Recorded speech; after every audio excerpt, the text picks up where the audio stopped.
Welcome back to the shed. We're back here working on episode 5 with the BMW. Tonight we're starting on removing the radiator and the coolers, including the fan, so that we can prep to do the engine pulleys. We also will be changing out the gearbox mounts, or the transmission mounts, and that there is a quick and easy change, so we'll include all of that in this episode. Let's get stuck in. You.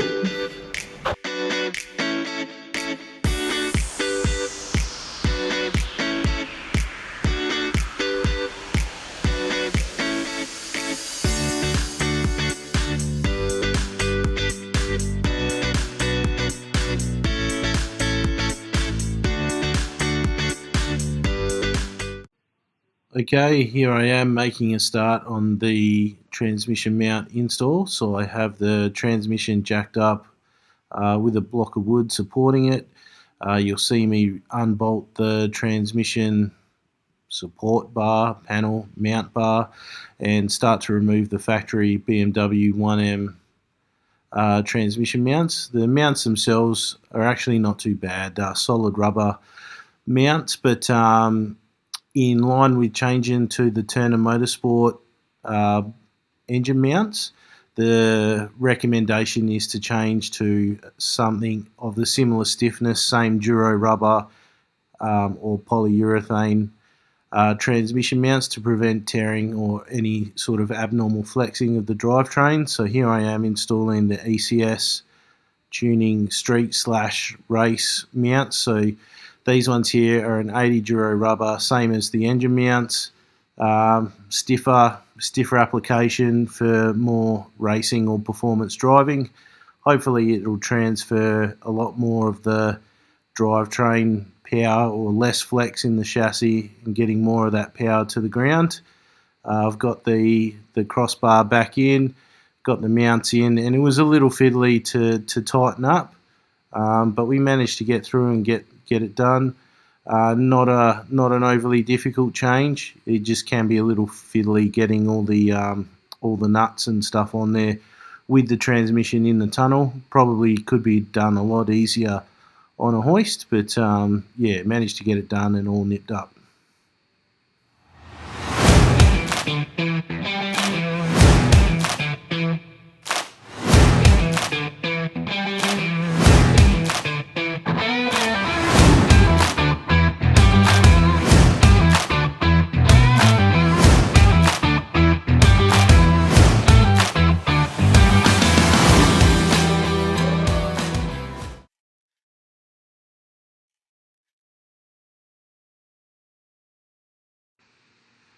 Here I am removing the driver's side oil cooler. So this one is a straight oil cooler. You'll see me unconnecting or disconnecting the oil lines, draining the last bit of oil out of it. Then removing the cooler itself from the mounts was a little bit fiddly. There's a couple of mounts, or a couple of factory mounts to remove, as well as one that's been made up to support it in its location.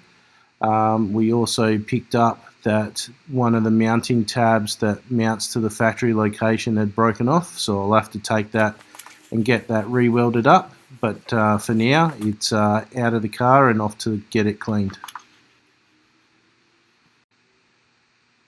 This is the same job as the driver's side, just on the passenger side. This cooler here is a Siamese auxiliary radiator and oil cooler.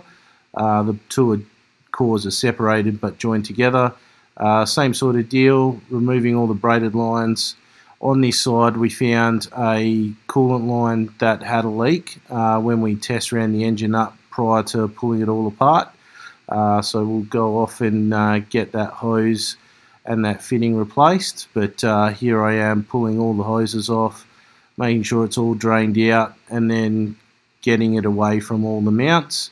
Once that's out, it's again off to go get cleaned along with the radiator, and yeah, we'll get it refitted in back when it's all cleaned up.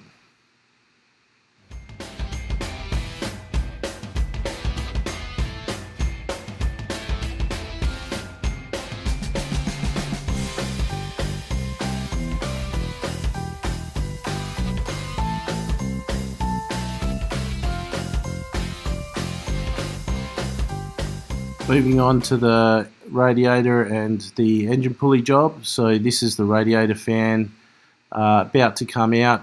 A little bit tricky, a little bit fiddly, real tight for clearance. So making sure everything clears so I can pull the fan out without any damage. Couple of bolts and one electrical plug, and the fan came out.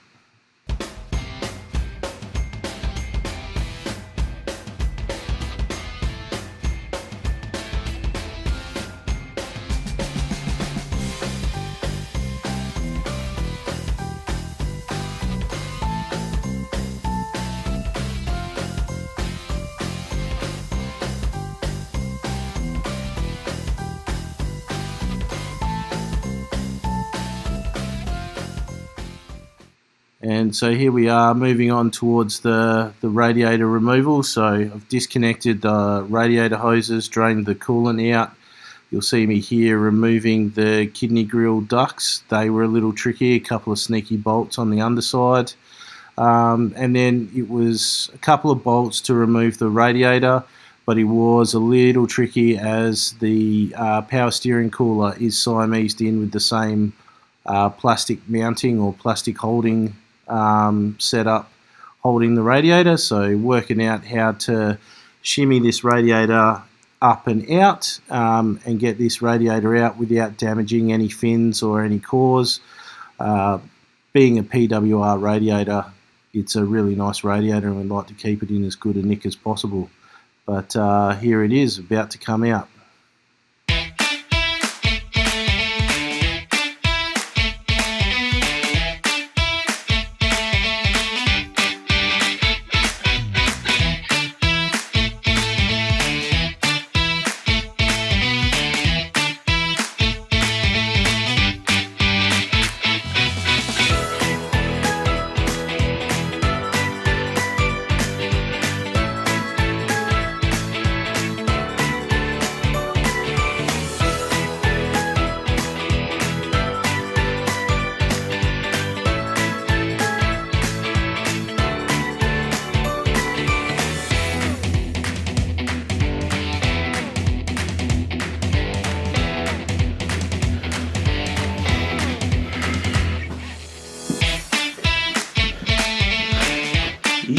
Radiator out.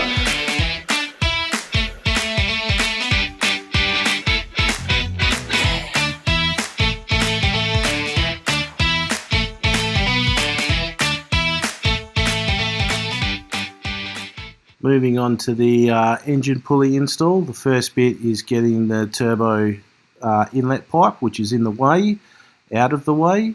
So this one was a little fiddly. A couple of clips on the air cleaner side. A couple of bolts in front of the engine to pull them out, and then it allows you to basically slide or fidget the inlet pipe out the way. In our instance, the inlet pipe completely came clear from the turbos, so I had a little bit of a mission to slide that all back into place, but I managed to get it done by feel. But yeah, giving this or pulling this out and moving it out of the way gives you clearance to back off the tensioner, get the belt out as the first port of call, and then it allows you to change each pulley one by one using the Torx bits that hold all the pulleys in, and then we can get through and get stuck in on changing all them pulleys and tensioners.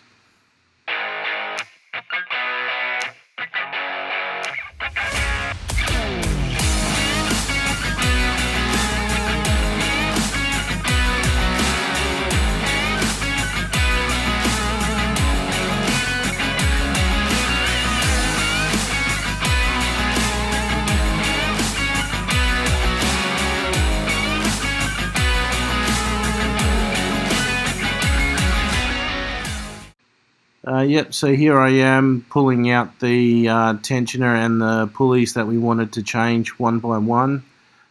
Basically, idler pulley out first, idler pulley back in, another idler pulley out and back in, and then the tensioner as the last one out and back in.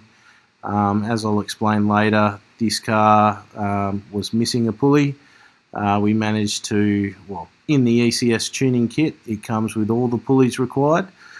So we've installed the additional pulley, and due to that, led to a bit of guesswork in and around the replacement belt, which I explained. And yeah, that's the pulley job pretty much in a nutshell. Let us know in the comments if you wanted to see a bit more technical detail, technical in-depth.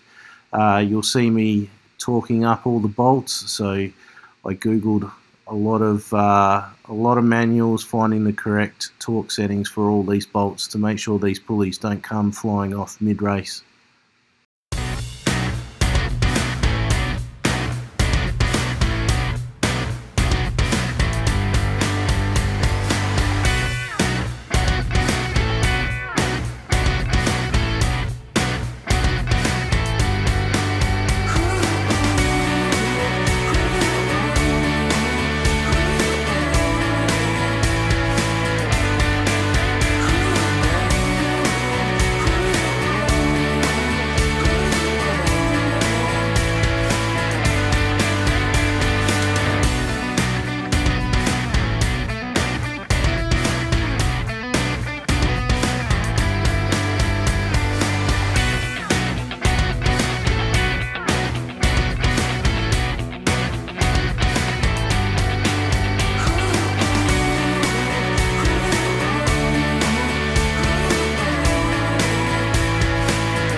One last thing, when putting the belt back on, I always recommend take a photo of the way the accessory belt wrapped around all the pulleys. I did do that on this occasion. I also had the realoem.com manual for the accessory belt routing, and then had to piece it all together due to the missing aircon compressor. So pieced it together as best we could and made it work and got it tensioned up real nice.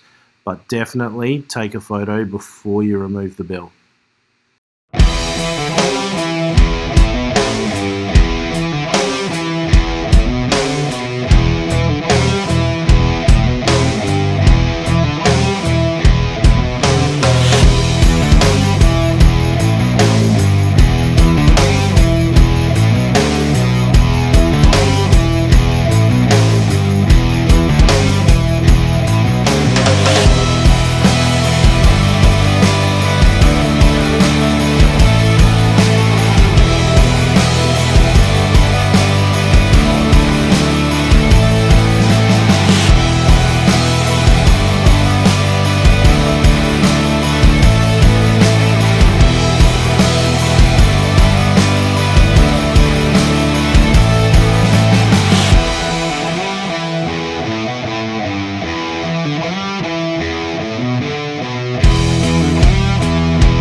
So that, my friends, is the new pulleys on and tensioned.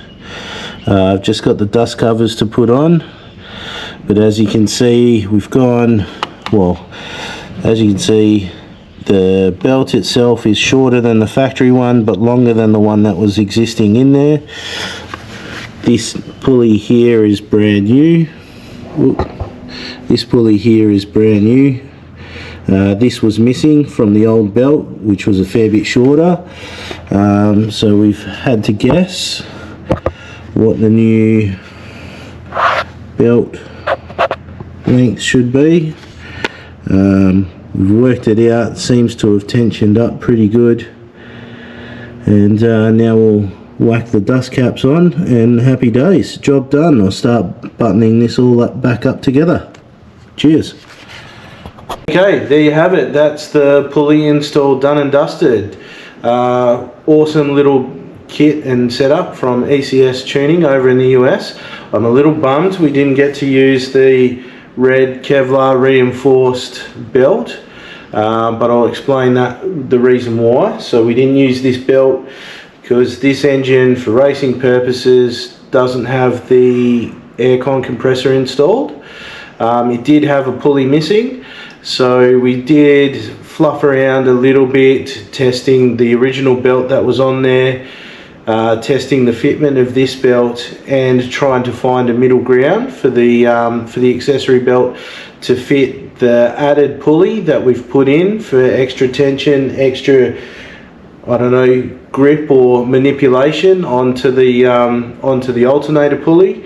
So should be, for all intents and purposes, should be a bit more reliable, less likely to jump off the pulley, but the right fit, the right tension, everything good to go. The ECS Tuning pulley replacement kit makes it super simple once you know what you're doing, and really good bit of kit for everyone and reasonably priced. So really happy with that. That's the install. The coolers are out, off getting cleaned at the minute, so we're looking forward to getting those back in the next few days. And stick around, the next episode's got us buttoning the engine back up together, and we may go for an engine start. So happy days, thanks for watching. Remember to like and subscribe. Also throw in the comments what you want to see, what you want to see more, what you want to see less. If you want to see some nitty-gritty details on the parts we're using, please hit me up in the comments, and I'll try and respond and add the detail in for the next video. Okay guys, thanks again, and see you on the next one.